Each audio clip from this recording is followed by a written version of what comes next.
Assalamualaikum warahmatullahi wabarakatuh. Alhamdulillahirabbil alamin wa bihi nasta'inu ala umuri dunya waddin. Asyhadu an la ilaha illallah wahdahu la syarika lah wa asyhadu anna Muhammadan abduhu wa rasuluhu wa la nabiyya ba'dah. Allahumma shalli wa sallim ala hadzal nabiyil karim sayyidil awwalin wal akhirin sayyidil anbiya'i wal mursalin al-mab'uts rahmatan lil alamin wa ala alihi wa sahabatihi wa man sara ala nahjihi ila yaumiddin. Amma ba'du, Allahumma subhanaka la ilma lana illa ma 'allamtana wa 'allimna ma yanfa'una wa zidna ilman.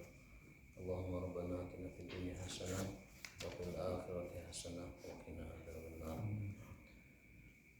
Jemaah sekalian yang dimuliakan Allah Subhanahu wa taala, alhamdulillah kita dapat kembali menunaikan sholat subuh berjamaah.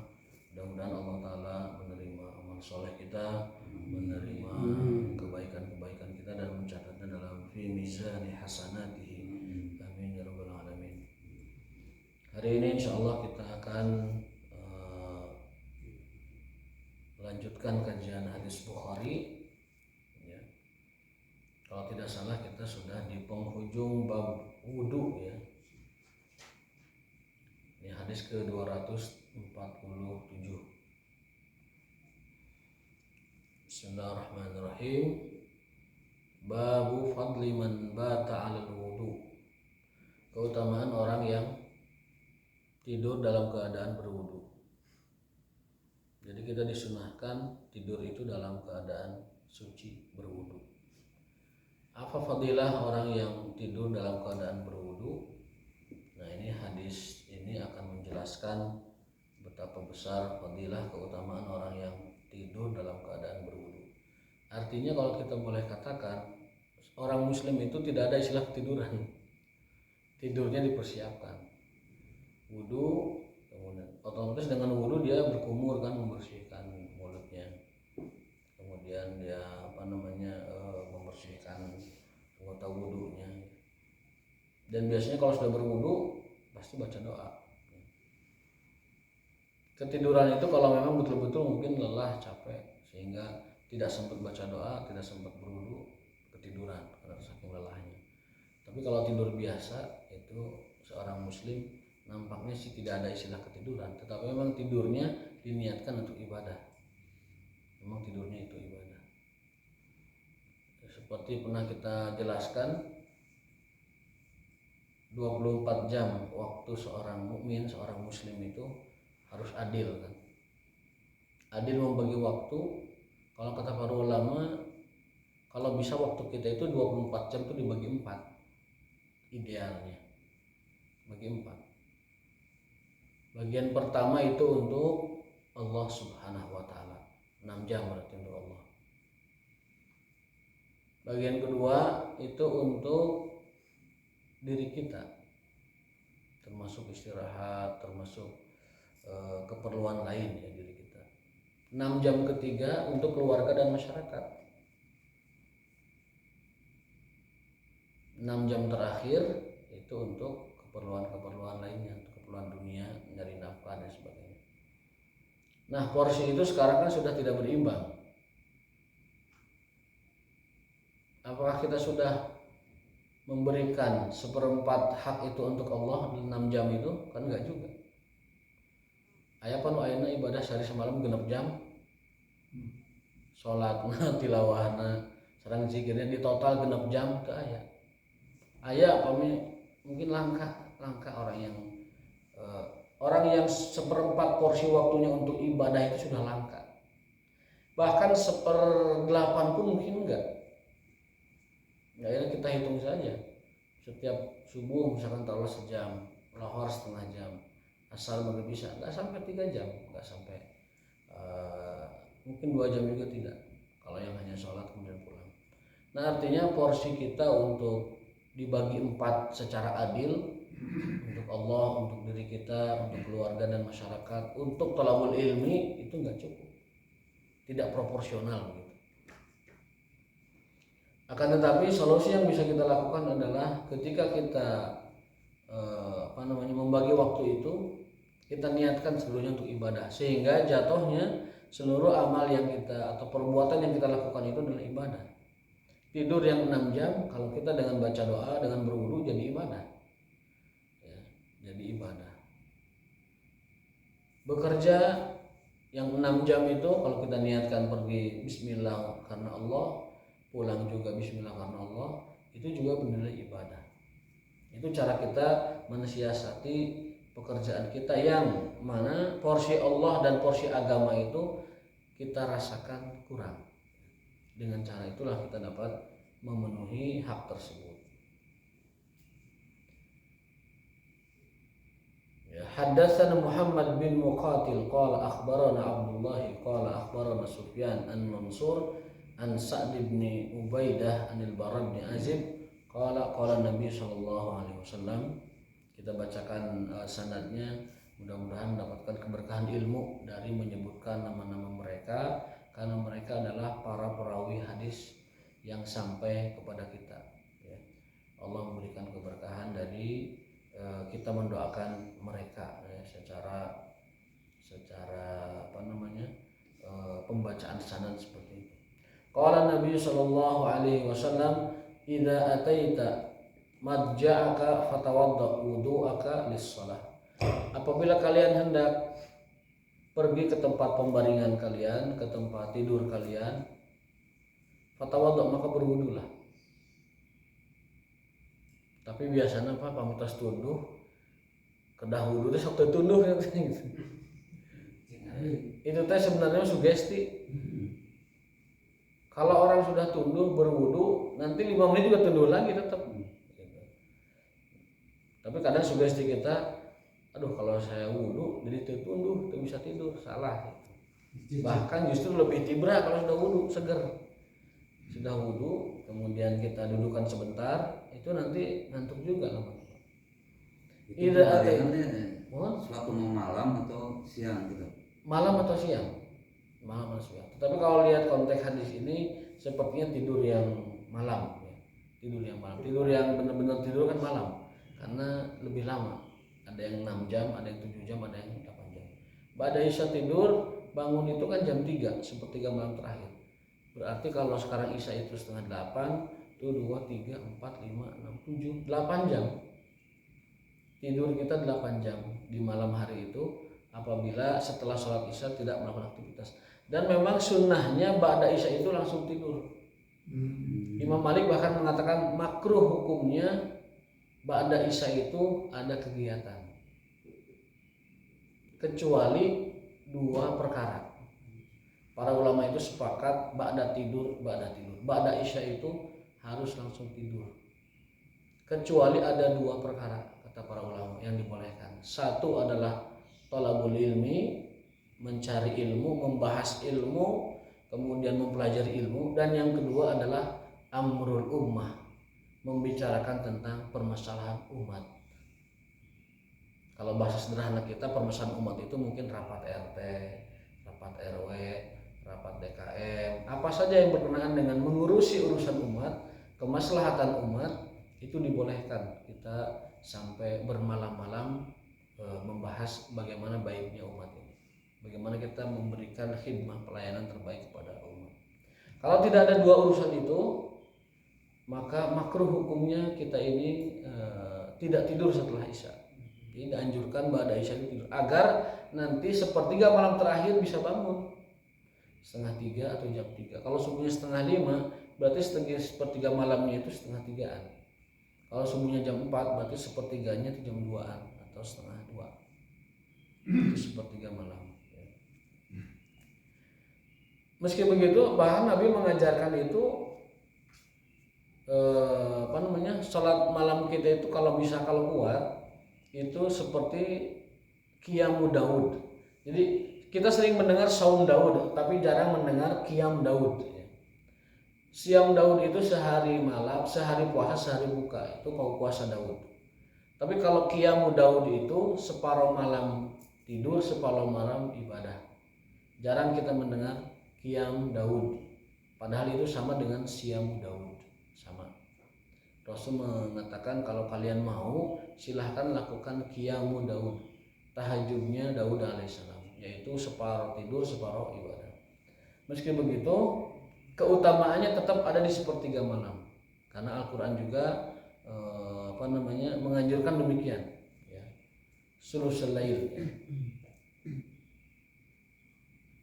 Qumil laila illa qalila nisfahu aw inqus minhu qalila aw zid alaihi wa rattilil qur'ana tartila. Jadi nisfahu au sulusahu, sepertiga atau setengah. Berarti kalau setengah itu sama dengan yang tadi Qiyamu Daud menegaskan kembali. Kalau yang tidak setengah ya sepertiga itu sudah bagus sekali. Sulusail akhir minal lail. Karena Allah turun di sepertiga malam terakhir untuk mengabulkan 3 permintaan. 1, wala in sa'alani la'utiyanna, apabila ada yang meminta, man yas'aluni, meminta kepadaku, aku akan beri. Wala nista'adzani la'uidzanna, kalau ada yang minta perlindungan, aku kasih perlindungan. Yang ketiga, wala nistaghfarani la'aghfiranna, kalau ada yang minta ampun kepadaku, aku akan ampuni. Jadi sepertiga malam Allah turun ke langit dunia, itu tujuannya adalah untuk memberikan 3 permohonan. 1, yang istighfar diberi ampun, yang minta hajat diberi hajatnya, lalu yang ketiga yang minta perlindungan akan dilindungi oleh Allah Subhanahu wa taala. Hadisnya sahih, yanzilu rabbuna tabaraka wa taala fi sulusil akhir minal lail. Allah SWT turun ke langit dunia untuk mengabulkan 3 permintaan. Jangan dipikirkan gimana turunnya, bukan urusan kita. Karena apa? Karena itu adalah nuzulan ilahiyan, turun yang sesuai dengan sifat ketuhanannya. Kita tidak tahu bagaimana hakikatnya. Sama dengan pertanyaan, hari manusia kan 7 miliar, manusia itu 7 miliar. Yang muslimnya 1,4 miliar. Berdoa di waktu yang sama, kumaha Allah ngijabahna? Kumaha Allah menampung semua doanya? Jangan ditanya itu. Karena itu di luar kemampuan berpikir kita. Ayo di Saudi ngedoa, di Indonesia ngedoa, di mana ngedoa. Kalau kata logika, gimana itu Allah mendengar semua doa?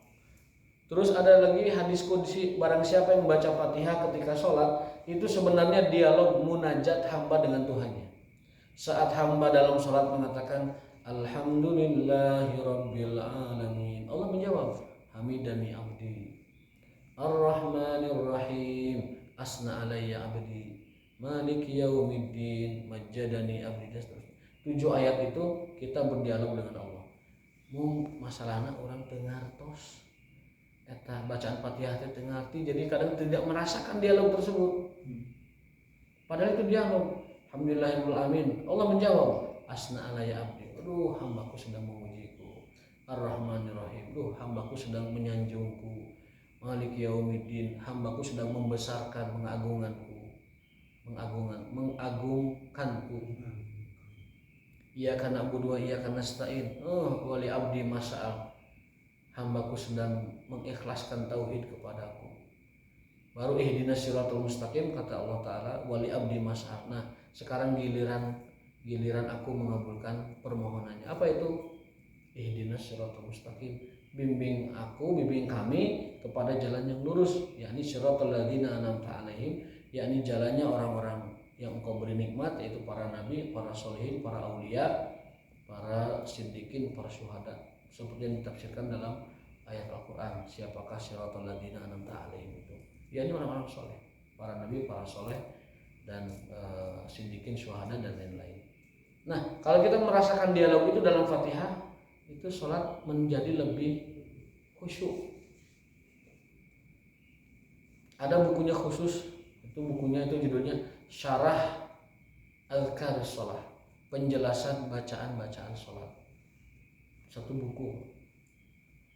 Karena beda terjemah dengan syarah. Kalau terjemah itu hanya mengerti terjemah saja. Bismillahirrahmanirrahim, demi Allah yang Maha Pengasihnya. Cuma itu aja dipahaminya. Tapi kalau dengan syarah, itu disyarah makna apa bismillah itu, apa yang terkandung di dalam kedalaman makna bismillah. Alhamdulillahirabbil alamin, apa makna terdalam yang terkandung dalam alhamdulillahirabbil alamin. Kalau cuma terjemahan sederhana, segala puji bagi Allah. Tuhan semesta alam. Sederhana, tapi kalau kita baca syarahnya itu ada makna yang paling dalam, terluas, terdalam dari makna alhamdulillahirabbil alamin. Di hadisnya sudah dijelaskan apa itu makna alhamdulillahirabbil alamin, apa maknanya dan sebagainya. Jadi ketika sholat itu benar-benar merasakan hadir bahwa perasaan-perasaan semacam itu. Kita sedang di hadapan Rabbul Alamin. Jadi baca satu ayat Al-Fatihah satu nafas ya. Satu nafas. Satu nafas. Ya, dalam Sahih Bukhari pernah kita bahas ini. Rasul itu kalau baca Fatihah satu nafas satu ayat. Tapi kadang kita menyiak itu teh. Suka ada yang nyiak Bismillahirrahmanirrahim Maliki yaumiddin. Langsung sambung iya karena mulia nasta'in wa siratal mustaqim siratal ladzina nyambung. Kalau sedang baca hadir ya tidak apa-apa, tapi kalau ketika sholat bacaan sholat itu sebaiknya ayatan-ayatan. Alhamdulillahirabbil alamin Ar-Rahmanir-Rahim Maliki yaumiddin. Itu dalam qiraah Fatihah bersanad yang nyambung ke Rasul baca seperti itu. Per ayat, satu ayat satu nafas. Ada siapa itu Syekh Al-Qurayyim dan juga ada Syekh juga dari Mesir ya, dari Jordan. Beliau punya riwayat pembacaan Al-Fatihah yang nyambung sanadnya kepada Rasulullah SAW. Itu bacanya per ayat. Per ayat. Dalam satu sanad itu tidak dilakukan, dalam sanad lain ada lagunya pakai jiharkah. Nada langgam jiharkah. Saya pun nggak bisa jiharkah itu. Tapi kalau yang standar kita berusaha mengikuti ya, Alhamdulillahirabbil alamin. Ada nada lain itu jihad tapi jarang yang bisa ya. Ala kulli hal, yang penting bacaan standar makharij huruf kita, sifatul huruf kita, thariqatul tilawah kita benar sesuai dengan yang disanadkan kepada kita dari Rasulullah SAW oleh para qurra, para pembaca Al-Qur'an. Ada qurra yang merasa hebat Al-Fatihah satu kali nafas. Ya, kalau bukan sholat sih tidak mengapa. Kalau bukan sholat Ya, kalau sholat Rasul mengajarkannya ayatan-ayatan. Kalau untuk satu nafas itu satu surat satu nafas itu. Al-Fatihah satu Al-Fatihah. Satu ayat. Al-Fatihah yang satu surat dulu tidak Karena di luar sholat. ada. Bahkan di dalam sholat suka ada yang satu nafas satu surat. Nah, itu tidak dianjurkan. Kalau menurut hadis Rasul dianjurkannya itu satu ayat satu nafas. Itu mah yang satu surat satu nafas mah itu yang pemegang rekor tarawih tercepat di dunia itu. Di mana itu? Kuningan ya? Daerah saya tahu. Saya kira di sana Mas. Saya kira di daerah Jawa itu Salatiga atau apa gitu. Yang saya lihat di YouTube begini, rekor pertama itu 11 menit untuk taraweh 23 rakaat. Ternyata tahun berikutnya tuh ada yang mengalahkan rekor itu 7 menit. Amin. Bismillahirrahmanirrahim. Yasin. Allahu akbar. Yang keduanya Qaf. Allahu akbar. Itu pemegang rekornya 7 menit. Belum ada yang ngalahkan. Nggak tahu Kuningan berapa menit ya. Sebenarnya kalau lihat rukun sholat itu nampaknya sulit untuk tumakninah. Kan kata Rasul ta'tadil hatta ta'tadila qa'iman wa tasjud hatta tasjud sajidan. Sujudlah kamu sampai kamu tenang sujud. Ruku'lah kamu sampai kamu tenang ruku'. I'tidallah kamu kata Nabi sampai kamu tenang i'tidal. Otot itu kembali kepada posisi semulanya dan kita merasakan rileks. Sami'allahu liman hamidah. Itu otot kembali ke tempatnya dan rileks. Nah, itulah yang dimaksud dengan tumakninah. Dan tumakninah itu semua mazhab sepakat rukun sholat, terutama Syafi'iyah. Kalau mereka betul-betul pengikut Syafi'iyah, harusnya memang harus paling ketat menjaga tumakninah itu. Rukun sholat, hatta tatma'inna rakyat. Dari hadis ini ulama menyimpulkan tumakninah adalah rukun sholat. Kalau tidak tumakninah batal sholatnya. Imam Syafi'i lebih tegas, lebih hati-hati. Tapi ya memang ya itulah mungkin alasannya sih pernah ditanya oleh para kiai, para MUI setempat, kenapa Anda sholat begitu cepat 7 menit. Jawabannya apa? Karena kita sholat di karangan para pekerja yang shift kerjanya itu setelah tarawih itu langsung masuk lagi katanya. Maka solusinya kalau memang shift kerja sedang aktif ya udah cukup yang 11 atau cukup yang berapa rakaat saja, ataupun mungkin tarawih masing-masing di rumah saja nanti pulang kerja cukup isya saja di tempat itu. Wallah alam itu gimana solusinya. Yang jelas memang ditegur oleh para kiai juga, ditegur bahwa itu tidak menepati syarat atau rukun tumanina, ditegur oleh para kiai di sana. Ala kulli hal kesimpulannya adalah baca Fatihah itu kalau ikut sunnah Rasulullah adalah karena Rasul sallam yaqra'u ayatan. Rasul itu di dalam sholat membaca Al-Fatihah itu ayat demi ayat. Berarti satu ayat satu nafas. Jadi tumakninah pas itu dapat itu. Nah ini berbeda konteks wudunya bukan untuk sholat. Ini wudu untuk tidur. Rasul bersabda, "Idza ataita madja'aka," apabila engkau hendak pergi ke tempat pembaringanmu, tempat tidurmu, fatawadha, maka berwudulah. Wudu akal li sholat, seperti hanya engkau berwudu untuk sholat.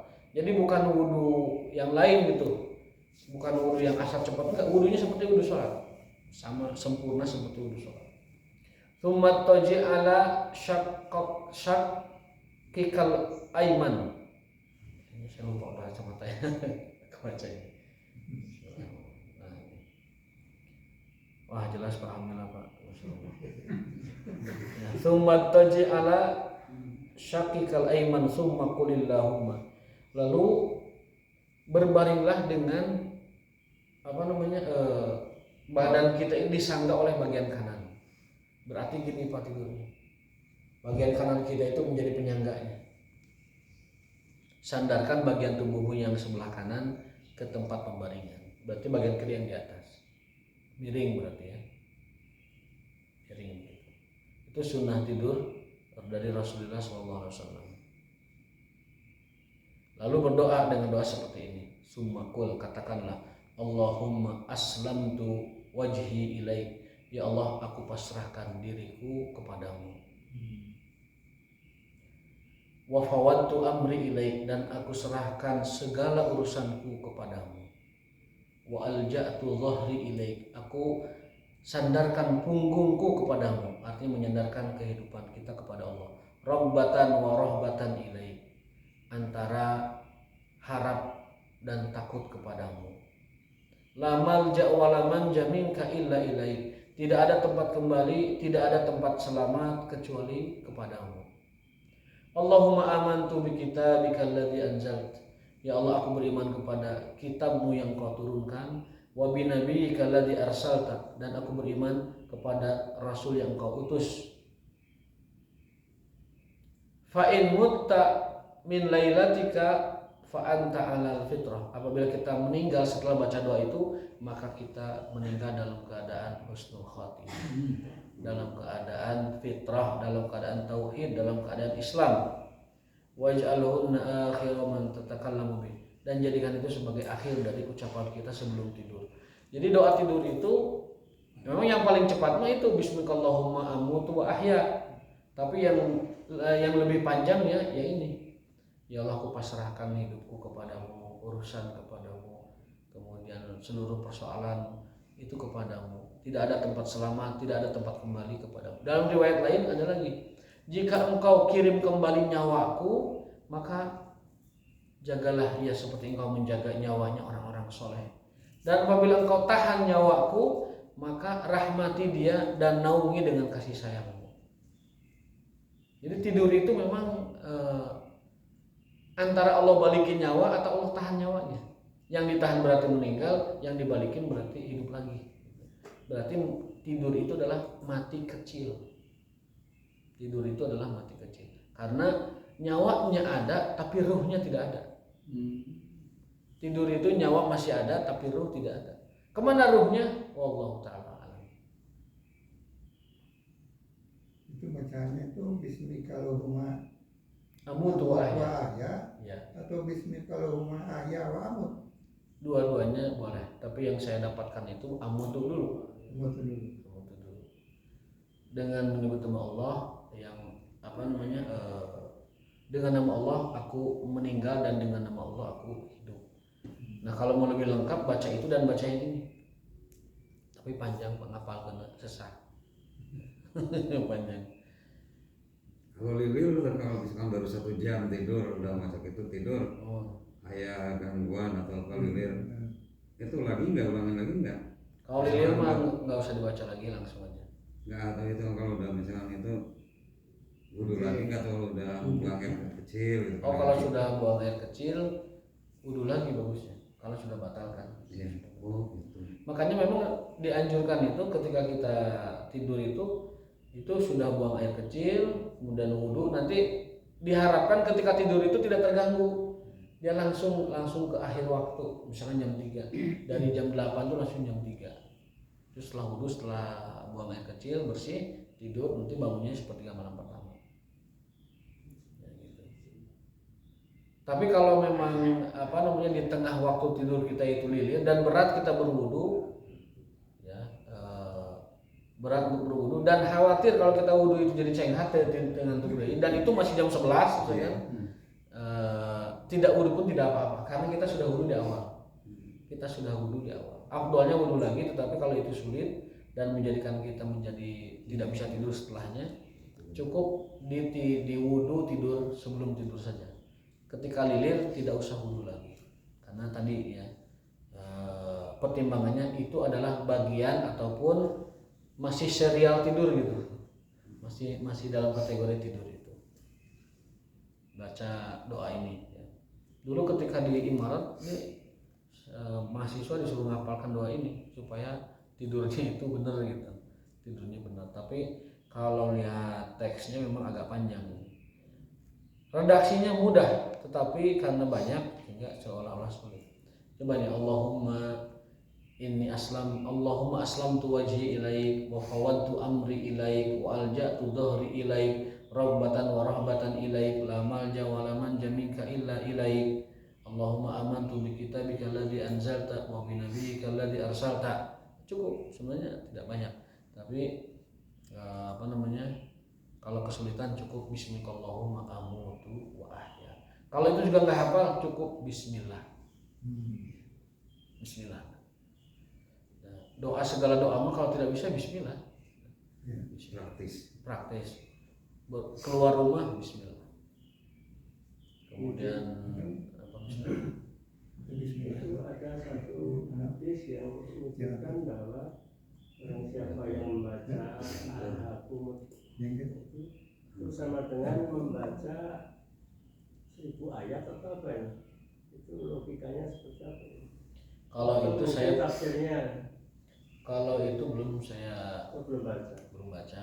Kalau yang sudah saya baca itu ini Al-Ikhlas, An-Nas, Al-Falaq itu yang membacanya itu seolah dia membaca sepertiga Al-Quran. Ya. Kalau Al-Hakumut Takatsur saya belum pernah mendapatkan. Nanti kalau pas bagian tafsir karena kita jelaskan. Kalau An-Nas, Al-Ikhlas betul. Apabila kita membaca Al-Ikhlas itu seperti kita menamatkan, kata ulama itu sama bacaannya seperti bacaan sepertiga Al-Quran. Kata ulama yang lain itu pahalanya. Jadi barang siapa yang membaca Al-Ikhlas maka dia mendapatkan sepertiga Al-Quran. Karena redaksi hadisnya memang ta'dilu sulusal Quran, setara dengan sepertiga Al-Quran. Setara teh apanya? Nah ulama menjelaskan. Ada yang berpendapat itu sepertiga pahalanya, ada yang mengatakan itu sepertiga bacaannya. Ala kulli hal dua-duanya juga bisa dimaknai demikian. Barang siapa yang membaca Al-Ikhlas maka dia memperoleh sepertiga Al-Quran. Jadi kalau kita Al-Ikhlas 3 kali itu seolah-olah kita khatam. Ya, sambil iseng-iseng ba'da asar, ba'da maghrib, ba'da subuh baca Al-Ikhlas 3 kali itu kita mendapatkan sepertiga Al-Quran. Tapi juga ada yang mengartikan ta'dilu sulusal Quran itu bahwa isi dari Al-Ikhlas itu mewakili sepertiga isi Al-Quran. Kenapa? Karena kan Al-Quran itu dibagi 3, Tauhid, hukum, muamalah. Tauhid, hukum, muamalah. Nah, al-ikhlas itu mewakili tauhidnya. Kalau kisah-kisah dalam Quran itu termasuk apa? Kisah-kisah itu Muamalah. konten Al-Quran secara umum. Ada tauhidnya, ada muamalahnya, ada hukumnya. Oh gitu. Jadi kalau dari pembagian tema, maka Quran dibagi 3. Itu tauhid, kemudian hukum, dan muamalah. Hukum itu sama dengan fikih. Hukum itu fikih, ibadah, syariah itu semua. Kalau muamalah itu adalah bagaimana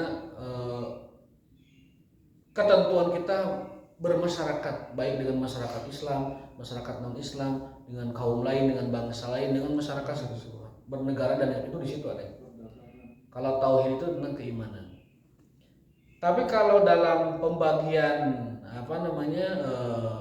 pembagian ayat-ayat, cerita ayat-ayat, maka Quran itu ada yang isinya kisah, ada yang isinya itu tauhid, ada yang isinya itu hukum. Tetapi dari semua itu kandungan yang berupa ceritanya itu 94%.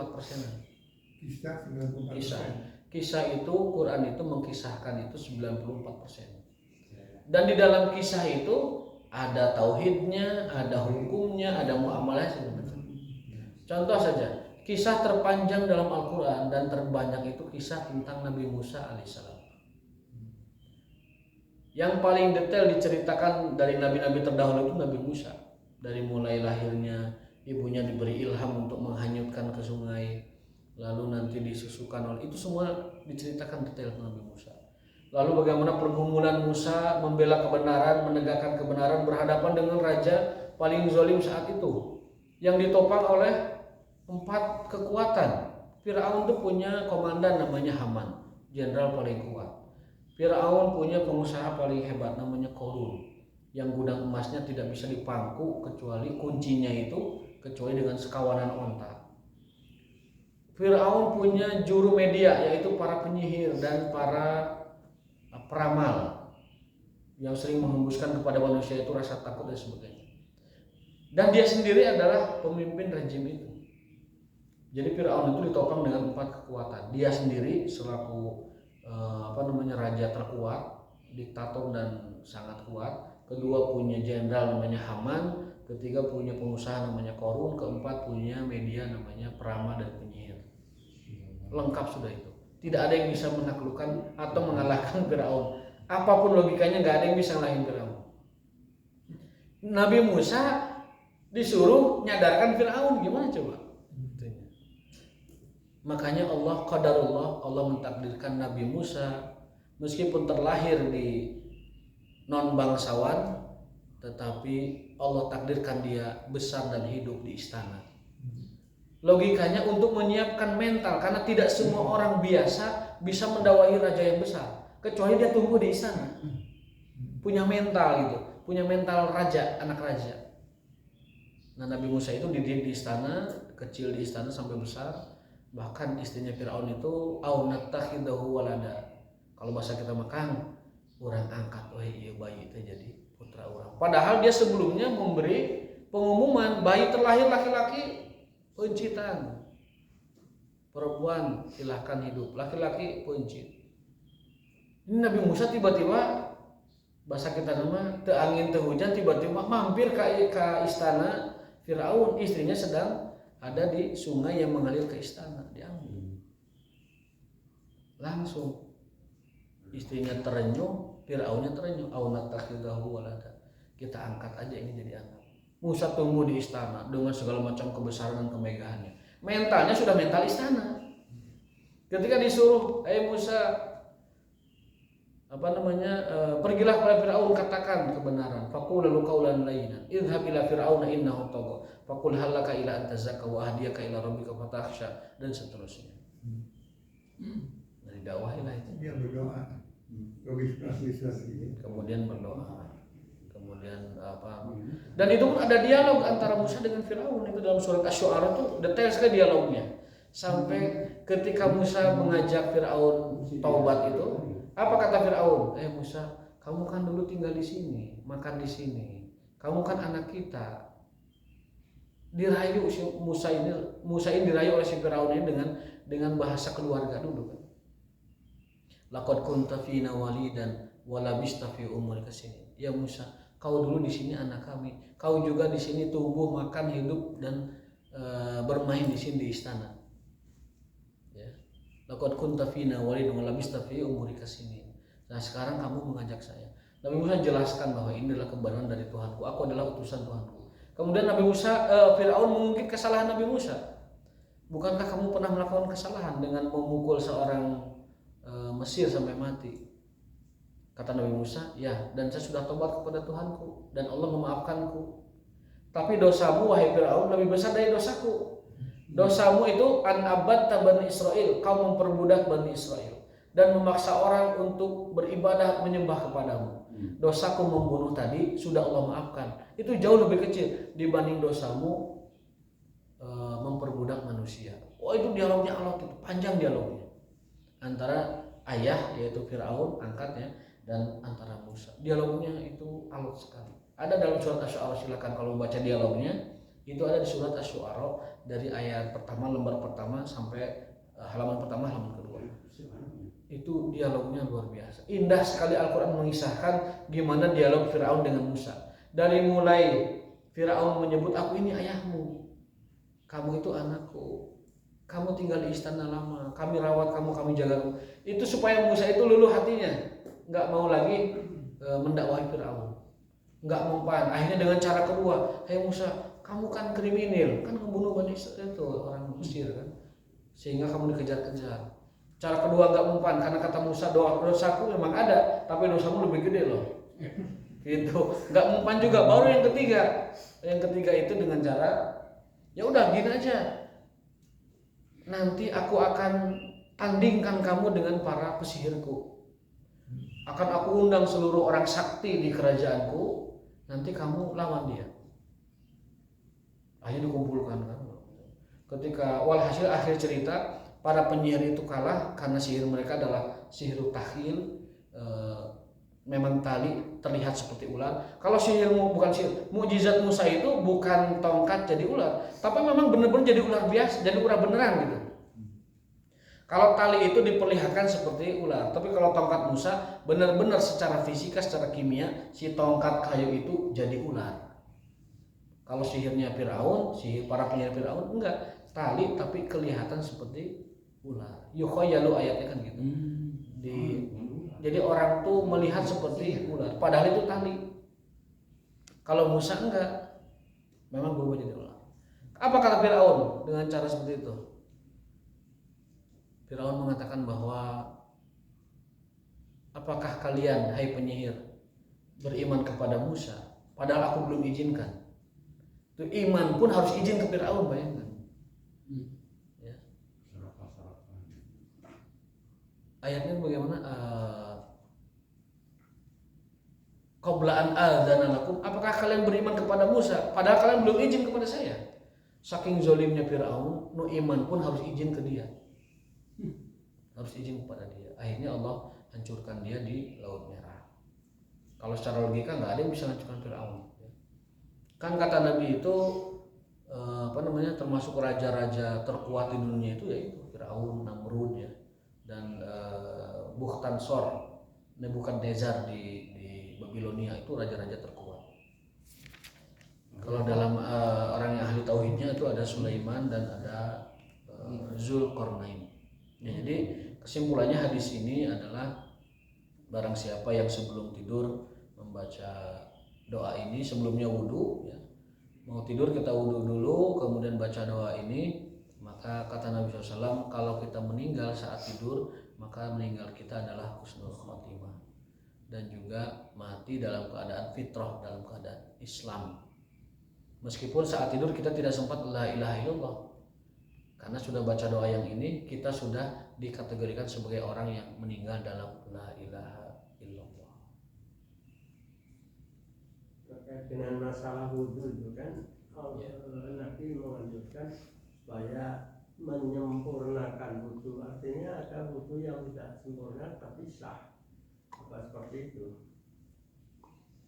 Dalam hadis menyempurnakan wudhu itu adalah ada dua ceritanya. Yang pertama, para sahabat pulang dari sebuah perjalanan, mereka kecapean, kedinginan, lalu berwudu. Nah, ketika mereka berwudu, itu wudunya malas-malasan karena capek kan. Maka Rasul memberi motivasi, asbigul wudu atau isbagul wudu indal makari, sempurnakan wudu kalian saat makari. Makari itu makruh. Makruh itu apa? Kondisi yang tidak menyenangkan.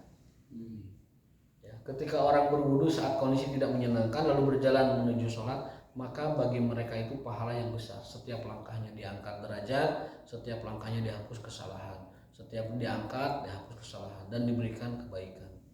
Yang pertama. Yang kedua, yaitu kisah ketika para sahabat ada yang terlihat ketika wudhu si mata kakinya tuh nggak kena air. Maka Rasul menyampaikan, wailun lil aqabi minan nar, sungguh celaka orang yang wudhunya tidak kena air bagian tumitnya. Kan ada orang wudhu cuma gini aja gitu ya, kakinya itu ke keran tuh cuma gini-gini aja gitu, nggak diruru. Itu berpotensi ya nggak diusap, nggak diruru, berpotensi ada bagian kaki yang tidak terkena air wudhu. Maka Nabi mengatakan, wailun itu celaka lil aqabi minan nar, bahkan ancamannya itu neraka bagi orang yang berwudu tapi mumuncangna tidak terkena air karena malasnya wudu itu. Berarti kesimpulannya yang namanya menyempurnakan wudu itu adalah satu, menyempurnakan wudu yang sudah sah menjadi lebih afdal, dan yang kedua, menyempurnakan wudu saat kita tidak sedang giat semangat untuk berwudu. Jadi dua itu. Jadi pemanaan sempurna wudu itu kalau berdasarkan hadis itu seperti itu. Satu, tidak meninggalkan anggota wudu. Yang kedua, menyempurnakan wudu yang sudah kita lakukan lebih sempurna lagi. Jadi ada, kalau kita bahasakan ada ada dua dimensi lah penyempurnaan. Menyempurnakan yang sudah sah dan menyempurnakan yang tadi belum sah itu. Menyempurnakan yang belum sah dan menyempurnakan yang sudah sah. Kalau menyempurnakan yang sudah sah berarti dia akan menambah derajat, menambah pahala, menambah keutamaan, dan menghapus lebih banyak lagi kesalahan kita. Kalau yang menyempurnakan dari yang tidak sah itu berarti menjadikan wudu yang tidak diterima, tidak sah, menjadi wudu yang sah. Ya. Jadi itu. Artinya apa kesimpulannya? Kesimpulannya setiap kita harus senantiasa berusaha menyempurnakan wudu kita. Baik yang sudah sah harus lebih menyempurnakan, baik yang belum sah apalagi harus lebih menyempurnakan. Yang wudunya masih belang-belang, ada bagian ruas kaki yang tidak diruru, kan sunnahnya itu kaki itu ditahlil Pak, ditahlil, dikholala yukholilu, diruru gini, bagian kaki itu diruru gini, di sela-sela. Kalau punya jenggot diginikan jenggotnya 3 kali. Kalau yang nggak pakai jenggot ya nggak usah, cukup gitu. Diruru ya. Kemudian bagian mata kaki pastikan kena air ya. Karena ada orang yang saya sering lihat, orang wudhu itu mungkin karena malas atau karena biasa, si kaki cuma digini saja, di bolak-balik di keran, itu nggak kena bagian belakang. Maka ada sahabat yang diancam Nabi, wailul lil aqabi minan nar. Satu, sholatnya nggak sah, otomatis nggak akan khusyuk. Dan yang kedua tidak diterima wudhunya. Sholatnya tidak diterima. Karena sholat khusyuk itu kan 3. Syarat sahnya dapat, wudhunya, toharo. Yang kedua, rukunnya dapat, takbir sampai salamnya. Yang ketiga, hatinya hadir. Khusyuk itu 3. Syaratnya dipenuhi, toharohnya bagus, ya maksudnya. Yang kedua, rukunnya dipenuhi, bacaan dan gerakannya sempurna. Yang ketiga, hatinya hadir. Itu makna khusyuk yang disampaikan oleh muridnya Rasulullah SAW, Ibnu Abbas radhiyallahu taala anhu. Berenang di kolam renang sejam dan sekaligus niatnya sekaligus wudu.